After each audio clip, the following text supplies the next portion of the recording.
Buenas noches, apreciados alumnos. Vamos a continuar con el tema de exámenes complementarios específicos en ginecología. La última parte de la clase vamos a hablar sobre el segundo parcial que dieron. Entonces, estuvimos viendo la parte de hormonas. Nos toca ver lo que es el estradiol. El estradiol es una hormona estrogénica. Es la hormona feminizante por excelencia. Con todo respeto, es la hormona 90, 60, 90 para las mujeres. El estradiol. Ustedes saben, el estradiol se produce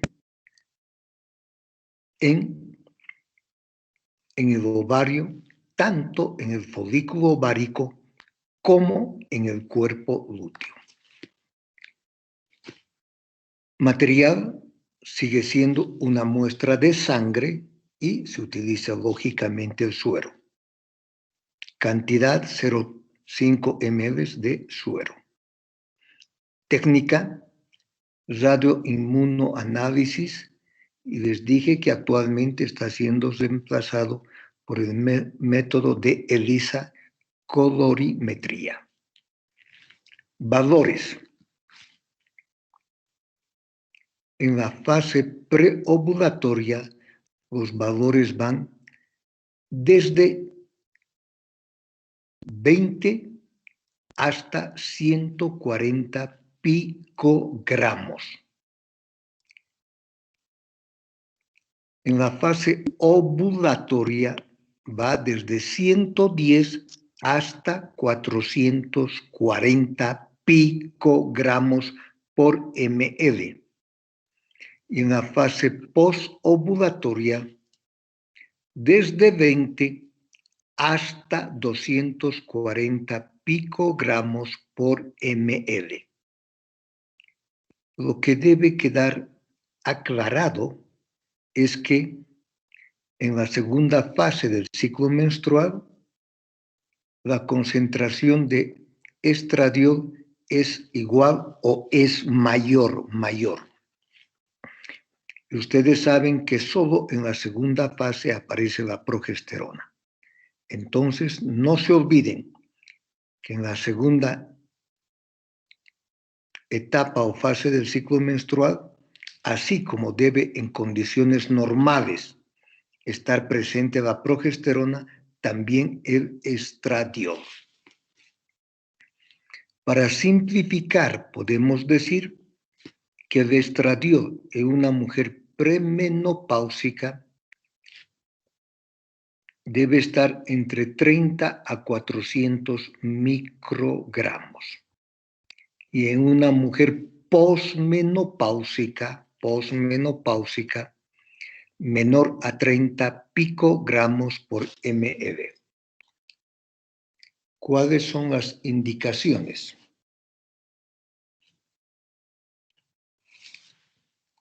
En casos de insuficiencia ovárica primaria, que dijimos que anteriormente se denominaba menopausia precoz. Evaluación de la función ovárica. Evaluación al estímulo ovárico, por ejemplo, para casos de fertilización in vitro, inseminación artificial. Y también en casos de amenorrea primaria y amenorrea secundaria. Testosterona. La testosterona es la hormona androgénica por excelencia. El material sigue siendo muestra de sangre, suero, 0,5 ml, técnica ELISA y actualmente colorimetría. ELISA colorimetría. Valor normal en la mujer. En la mujer va de 0.15 nanogramos a 0.6 nanogramos por ml.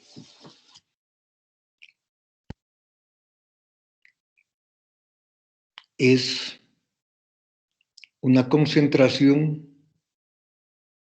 que no tiene variaciones marcadas con el ciclo menstrual como tenía el estradiol. Indicaciones: en una mujer solicitamos en casos de hiperandrogenismo.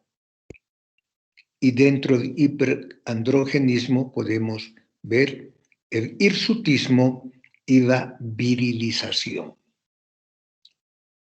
En el hombre se pide en casos de hipogonadismo, hipopituitarismo y en casos de oligoazospermia. Fíjense, los valores que habíamos mencionado para la testosterona eran de 0.15 nanogramos hasta 0.6 nanogramos por mililitro. Pero no se olviden que un nanogramo es 1000 veces mayor que un picogramo. Por tanto, 0.15 nanogramos de testosterona sería lo mismo que 150 picogramos. Y 0.6 sería lo mismo que 600 picogramos. Por tanto, si se fijan, existe mayor concentración de testosterona que de estradiol en las mujeres. Y lógicamente las concentraciones en los hombres son mayores.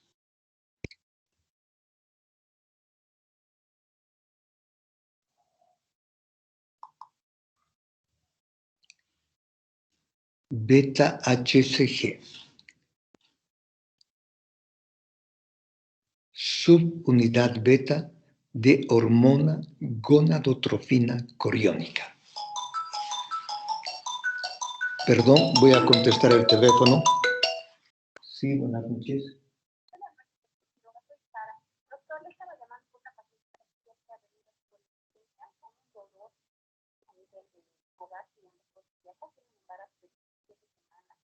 Se llama Mónica Hogar. Ya. Ya. Este paciente Sí. ha venido por eso. Es que ha ido al hace una semana, le diagnosticaron que tenía una infección urinaria y porque me le pidieron laboratorio, pero no se le hizo tratamiento para la infección urinaria.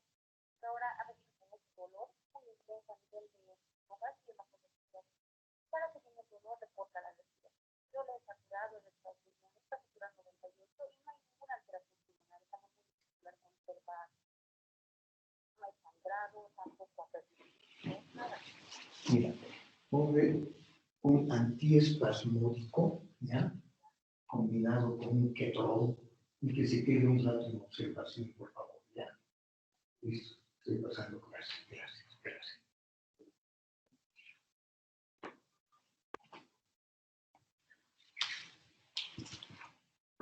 Bueno, disculpen, por favor, era una llamada de emergencia. Entonces, la beta-HCG, subunidad beta de la hormona gonadotrofina coriónica. El material también viene a ser sangre, suero, 0,5 ml. La técnica ELISA colorimetría. Los valores Cuando está presente, tiene que ser mayor a 25 miliunidades por ml. Y cuando no hay embarazo, debe ser menor a 5 miliunidades internacionales por ml. Indicaciones. Se efectúa para diagnóstico muy precoz de embarazo cuando se utilice el radioinmunoensayo. Por ejemplo, 8 a 10 días después de la fecundación. Pues en fertilización in vitro es fundamental saber lo más pronto posible si se ha producido o no la implantación del blastocisto. También sirve para seguimiento de vaciamiento postmolar en casos de enfermedad trofoblástica gestacional. 4 semanas después del vaciamiento uterino del contenido molar debe ser negativo, por tanto menor a 5 miliunidades internacionales por ml. Ustedes podrán darse cuenta, perdón. Sí, buenas noches. Sí, dime.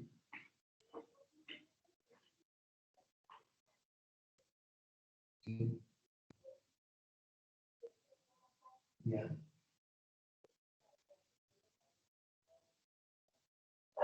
Ya.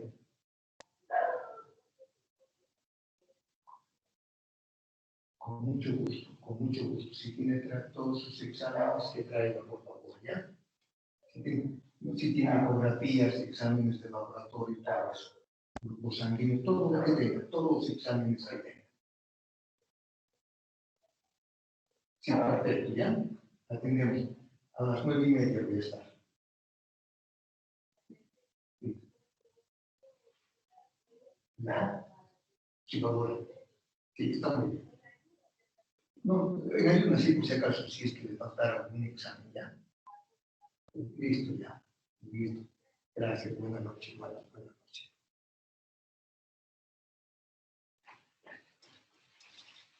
Nuevamente, mil disculpas.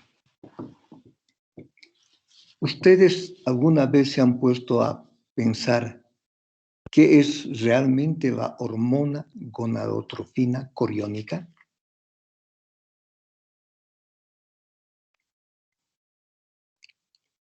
Su nombre dice que es una hormona. Es una gonadotrofina porque va a estimular, en este caso, los ovarios.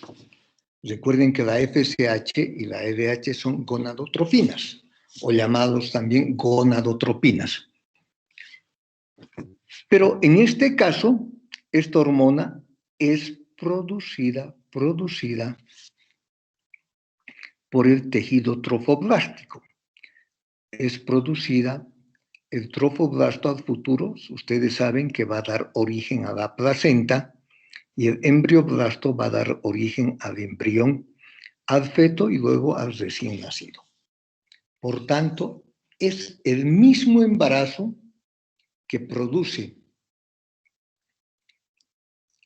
a través del tejido trofoblástico y específicamente las células del sincicio trofoblasto que produce esta hormona, que tiene la función de mantener funcionando, continuar funcionando al cuerpo lúteo.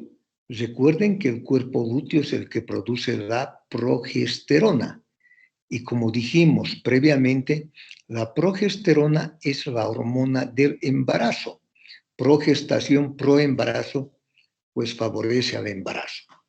Entonces, de ahí la gran importancia de esta hormona gonadotrofina coriónica.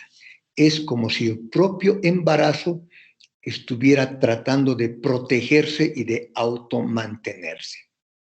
Una vez que se desarrolla la placenta y empieza a funcionar, es la placenta la que produce grandes cantidades de progesterona y ya no es necesario el cuerpo lúteo.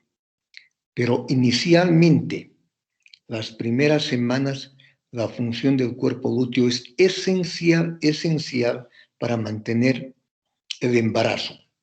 Y esta hormona, gonadotrofina coriónica, mantiene el embarazo.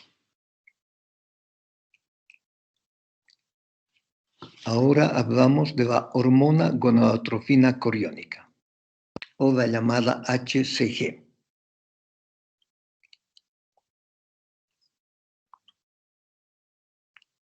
El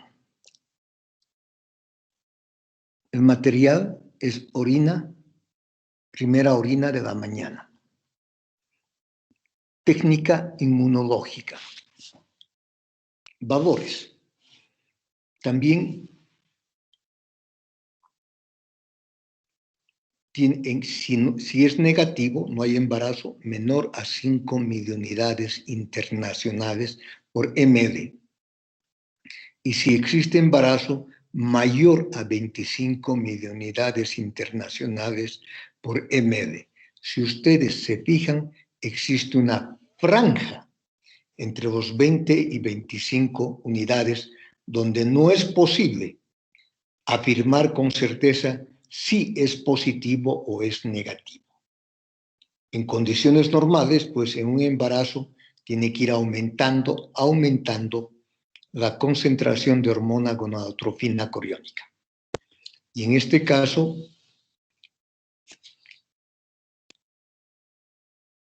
la cantidad de esta hormona va a depender de las semanas de gestación. Indicaciones. ¿En qué caso se utilizaba antes? Ahora ya casi no se utiliza. En duda de embarazo, duda de vitalidad ovular, en seguimiento de una enfermedad trofoblástica. Y también se utilizaba en amenazas de aborto. Lógicamente, como veremos posteriormente, hay otros exámenes que pueden hacer con mejor sensibilidad y especificidad que las indicaciones anteriores. 17 cetoesteroides o 17 oxoesteroides.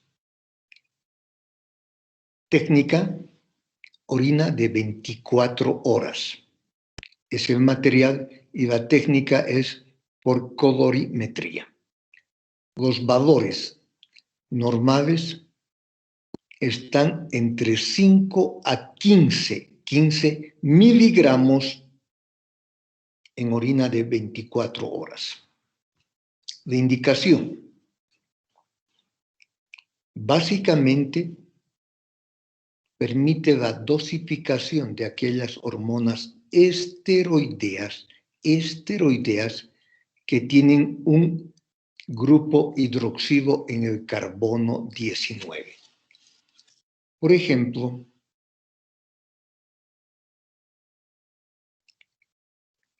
la de hidroepiandrosterona, la androstendiona y una hormona estrogénica, la estrona. Servía básicamente para casos de hirsutismo, hiperandrogenismo.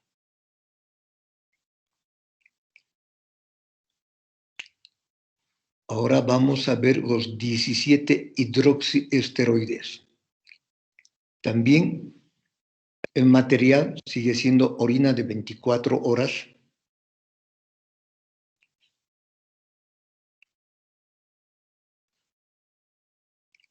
Los valores en una mujer normal son de 3 a 7 miligramos y la indicación es para determinar la función suprarrenal, tanto en casos de Addison o en casos de un Cushing. Y esta prueba determina la concentración de estas hormonas esteroideas que en este caso, en el carbono 17, tienen un grupo hidroxilo. Por ejemplo, el cortisol, la aldosterona, que en el carbono 17 tienen un grupo hidroxilo.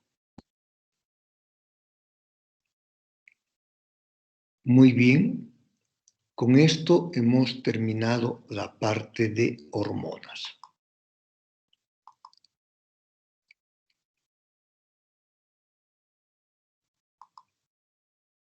Y vamos a continuar con la parte de imagenología en ginecología.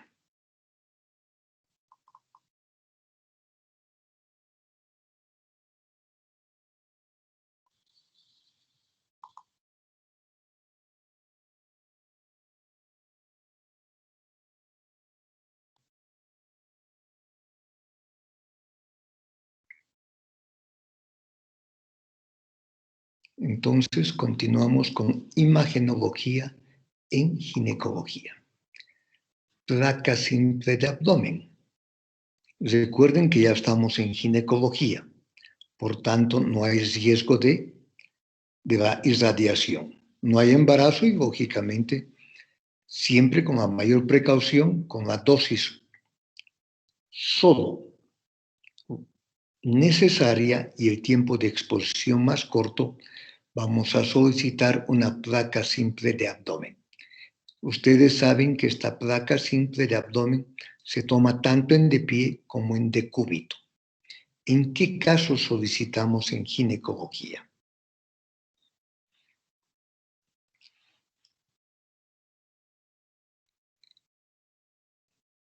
En sospechas de cuerpo extraño, para localización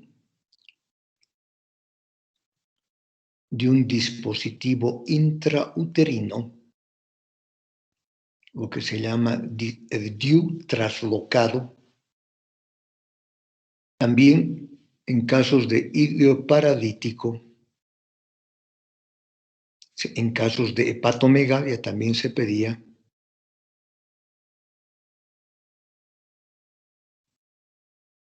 en casos de ascitis, en casos de neumoperitoneo.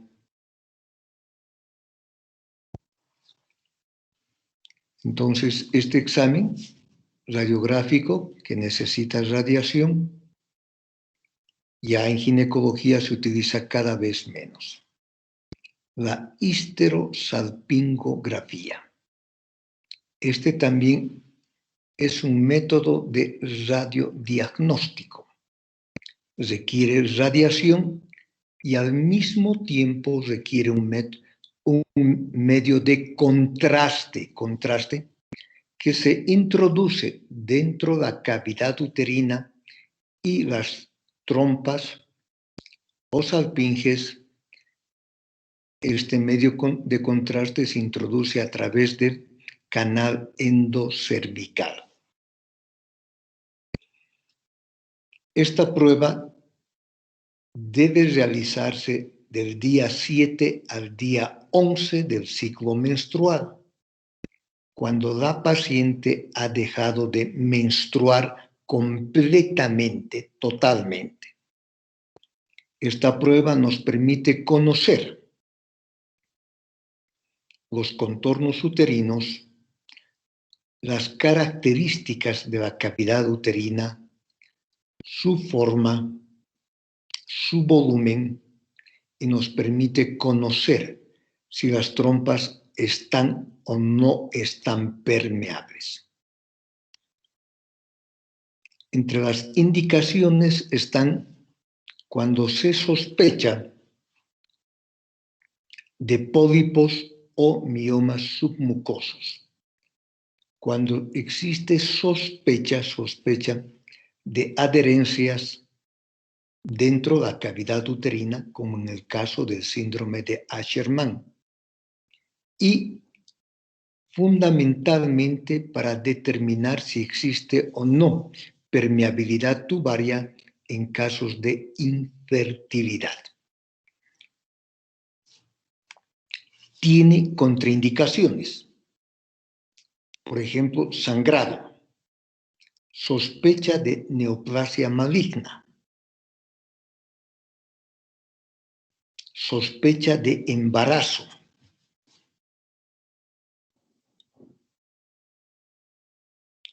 y una enfermedad pélvica inflamatoria aguda. Esas son las contraindicaciones. Entonces, repito, nos permite determinar con precisión las características de la cavidad uterina.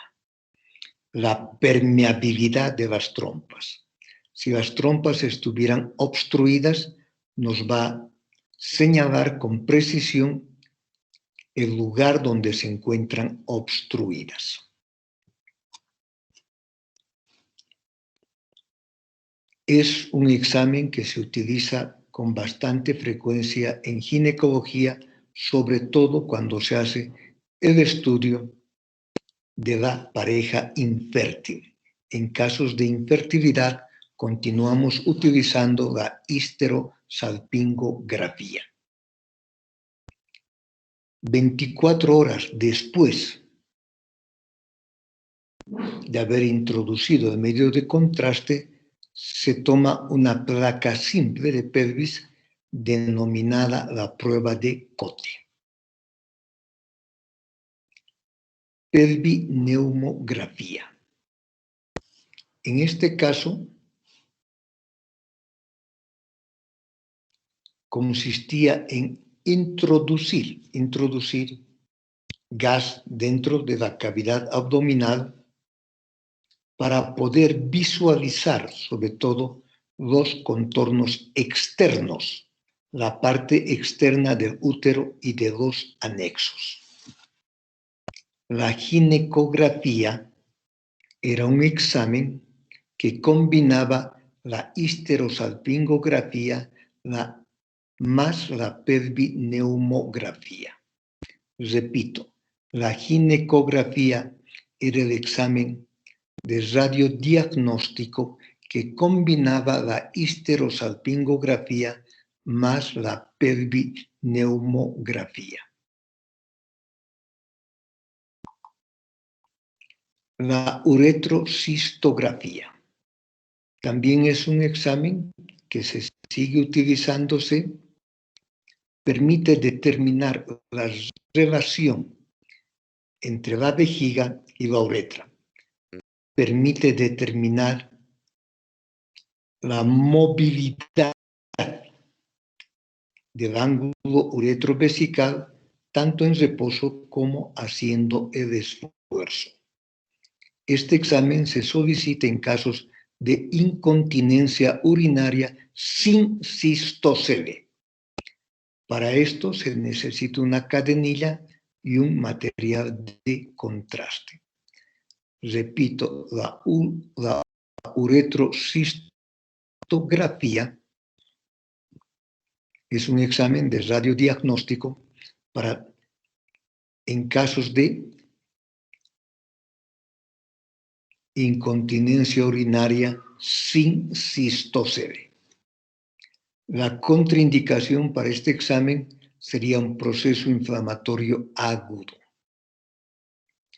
La urografía excretora, también, como ustedes saben, es otro método de radiodiagnóstico que requiere la aplicación de un contraste endovenoso. Nos permite determinar las características de la pelvis renal, las características del trayecto ureteral, las características de la vejiga y las características de la uretra. ¿Cuáles son las indicaciones para una urografía excretora en ginecología? Cuando existen miomas gigantes, tumores benignos del útero que pueden comprimir y desplazar al uréter. Cuando existen miomas cervicales, también son miomas uterinos, pero por su ubicación pueden comprimir o desplazar al uréter sin que necesariamente sean muy grandes. Recuerden que el uréter pasa aproximadamente a 1 centímetro del cérvix. Entonces, un mioma cervical fácilmente puede alterar, comprimir el trayecto del uréter. También en casos de neoplasias ováricas, que pueden comprimir y desplazar al uréter. También en casos de un cérvix, un cáncer de cérvix en etapas avanzadas. Placa simple y tomografía de silla turca. Si ustedes recuerdan que dentro de la silla turca se encuentra la hipófisis, o llamada también glándula pituitaria, que es fundamental para la producción de diversas hormonas, por ejemplo, la TSH, la FSH, la LH, la ACTH, la prolactina, la hormona melanocito estimulante y la hormona del crecimiento. Todas estas hormonas son producidas por la hipófisis. ¿En qué casos pedimos una placa simple y una tomografía de la silla turca? Sobre todo en casos de amenorrea con galactosea, cuando se sospecha la presencia de prolactinomas, y sobre todo cuando la dosificación de prolactina es igual o mayor de 100 nanogramos por ml. En ese caso, es obligatorio efectuar una tomografía de silla turca. Y vamos a determinar si es un micro o un macroadenoma. Entonces, repito, se solicita en ginecología fundamentalmente en casos de síndromes de amenorrea galactosea con hiperprolactinemia. Y como habíamos mencionado, la prolactina es una hormona que se produce en la hipófisis anterior. Retroneuroperitoneo. Este examen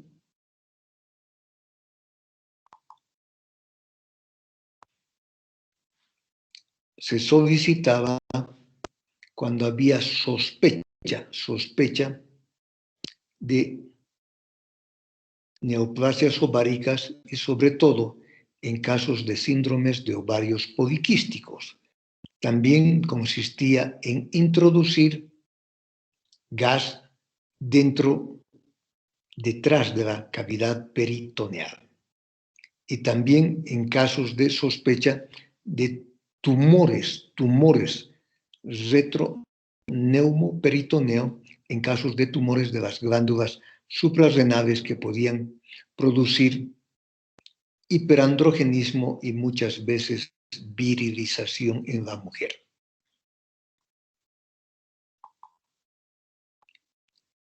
Tomografía en ginecología.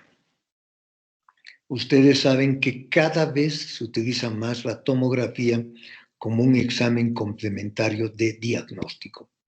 En ginecología, básicamente se solicita cuando existe sospecha de neoplasias malignas, tanto de ovario, tanto de útero, sobre todo cervical. Entonces solicitamos estos exámenes para ver metástasis, para ver compromisos ganglionares y poder determinar la conducta. Resonancia magnética nuclear. También se utiliza en casos de neoplasia. Es un examen tan útil que actualmente inclusive permite etapificar, determinar el estadio en que se encuentra la neoplasia maligna pélvica, un cáncer ginecológico, ya sea de útero, ya sea de ovario, excepcionalmente de trompas. Entonces, la resonancia magnética pues nos permite conocer con mayores detalles el compromiso de la cavidad pélvica. Inclusive, actualmente se utiliza la resonancia magnética nuclear cuando existen malformaciones uterinas y se desea corregir quirúrgicamente las malformaciones. Por ejemplo, un útero didelfo, un útero arcuato. Entonces nos permite ver con precisión las características de ese útero, nos permite planificar la forma en que se va a resolver y reconstruir ese útero. Y además también permite hacer un seguimiento después de una terapia, ya sea radiactiva o una terapia con fármacos como es la quimioterapia. La ultraecosonografía. Actualmente este es el método utilizado por excelencia en ginecología.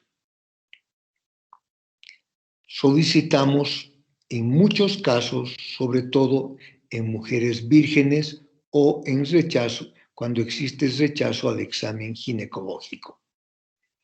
Cuando se hace una ecografía pélvica por vía abdominal, necesitamos vejiga llena para que actúe como conductor del sonido.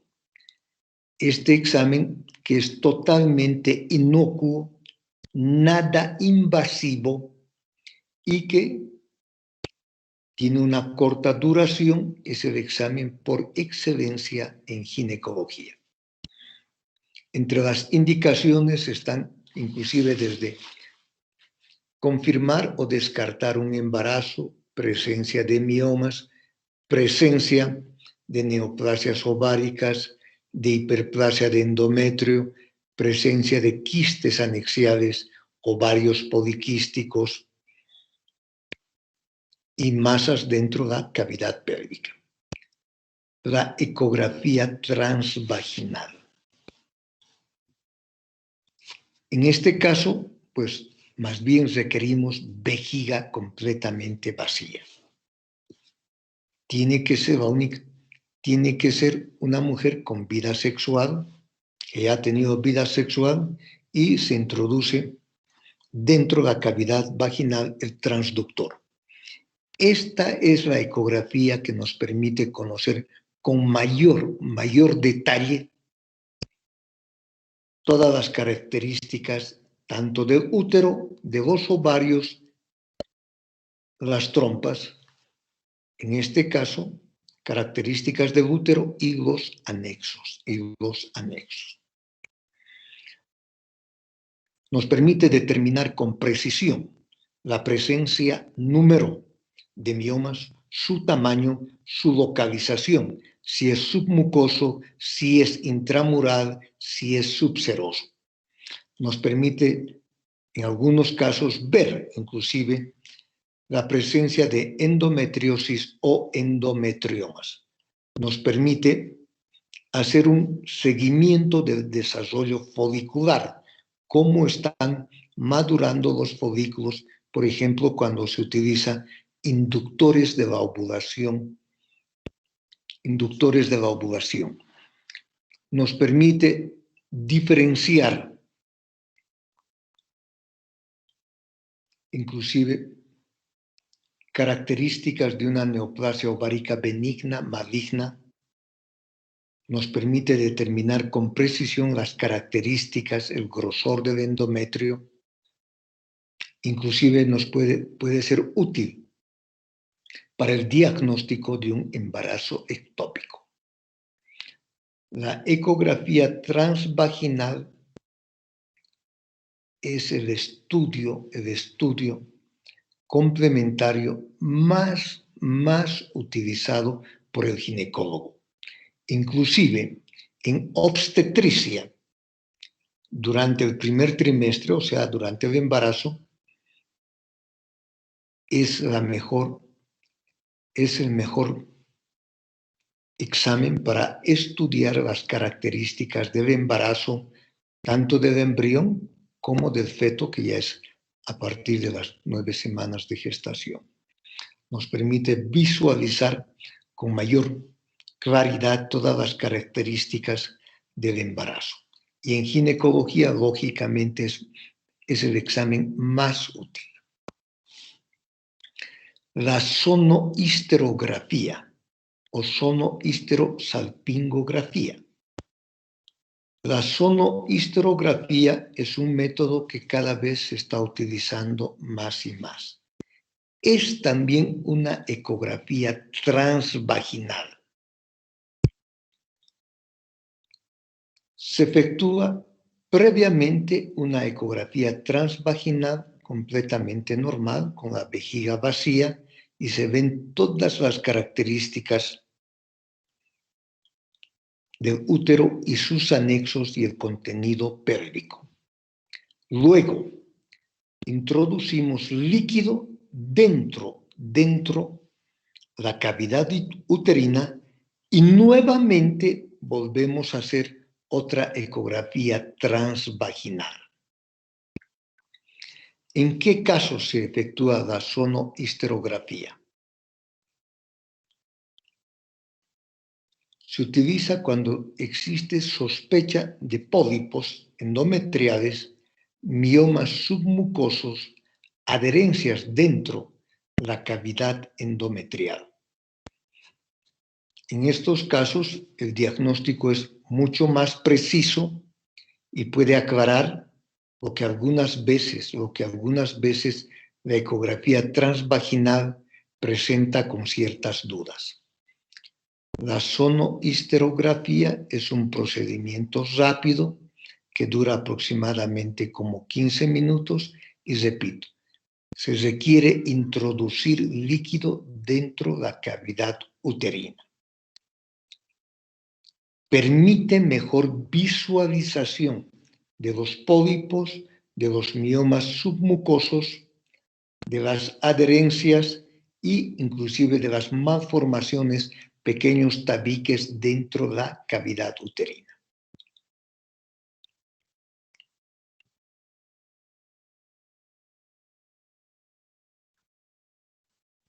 Muy bien. Con esto hemos terminado toda la parte de introducción a la ginecología. La siguiente clase vamos a ver, y por favor lean para que tengan mejor provecho, para que puedan hacer preguntas, para que puedan solicitar aclaraciones. El primer tema ya de ginecología propio de la materia es el control de la reproducción humana, que se puede utilizar casi como sinónimo de planificación familiar. Entonces, el primer tema ya específico es el control de la reproducción humana. ¿Y por qué estamos cambiando en cierta manera el orden de los temas? Porque todos los textos actuales de ginecología empiezan con este tema, control de la reproducción humana, porque es algo tan necesario, tan útil, sobre todo para evitar el embarazo no deseado. Y ustedes, como casi colegas, muy pronto vamos a ser colegas, en cuestión de meses más ya van a ser médicos internos, tienen que tener una idea bastante clara de lo que es el control de la reproducción humana y puedan orientar, guiar a las pacientes para que elija el método más adecuado de planificación familiar. ¿Alguna pregunta, alguna duda, por favor?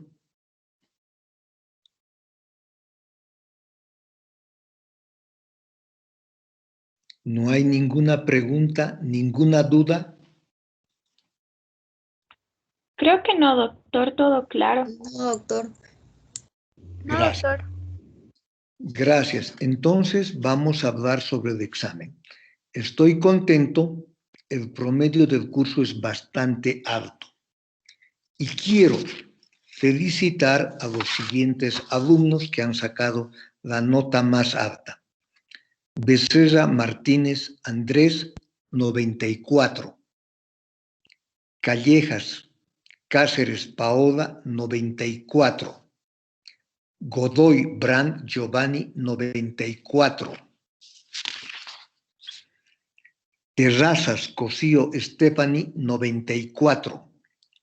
Vidauze Almendras Melanie, 94. Son 5 alumnos que han sacado 94. Hay una alumna, Maldonado Navarro Gabriela, 92. Hay varios 90 y hay muchas notas que están por encima de 70. Por tanto, esto indica que el examen no fue nada complejo. Estoy contento por el resultado y espero que los próximos parciales vayan mejorando más y más.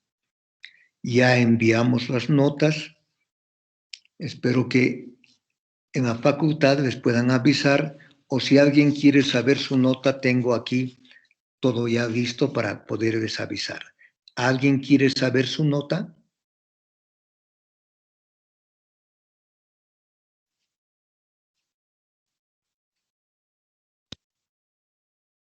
Si me escuchan, ¿alguien quiere saber su nota? Ya, yo, doctor, por favor. ¿Qué nombre? Patiño Rojas, Luis. Patiño Rojas. 70. Muy bien, mejoraste bastante del primer parcial. 70. Muchas gracias, doctor. ¿Alguien más que quiera conocer su nota?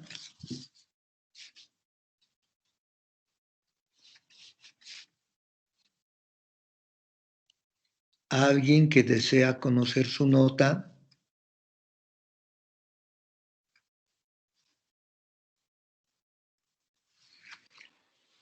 Muy bien, si no hay ninguna duda, no hay ninguna solicitud de aclaración, vamos a terminar esta clase y no se olviden, por favor, que el día lunes vamos a empezar con control de la reproducción humana. Es un tema muy importante en ginecología. Es un motivo de consulta cada vez más frecuente. Cada vez más y más mujeres acuden a consulta para utilizar un método que evite el embarazo o que pueda diferir o postergar el embarazo. Y vamos a ver que hay diferentes métodos, inclusive vamos a ver la historia de lo que son los métodos anticonceptivos, inclusive les voy a decir por qué recibe el nombre de condón. Vamos a ver por qué recibe el coito interrupto, llamado también onanismo, por qué se llama onanismo, y vamos a ver de dónde surgió la idea de colocar un dispositivo intrauterino, como es una T de cobre, para evitar el embarazo. Por favor, si tienen tiempos, 1 hora, pueden leer el tema unos 45 minutos y les aseguro que van a sacar mayor provecho. Si no hay más preguntas, terminamos la clase y que tengan buena noche. Gracias, doctor. Hasta luego. Gracias, doctor. Buenas Gracias, noches, doctor. doctor. Hasta luego. Luego.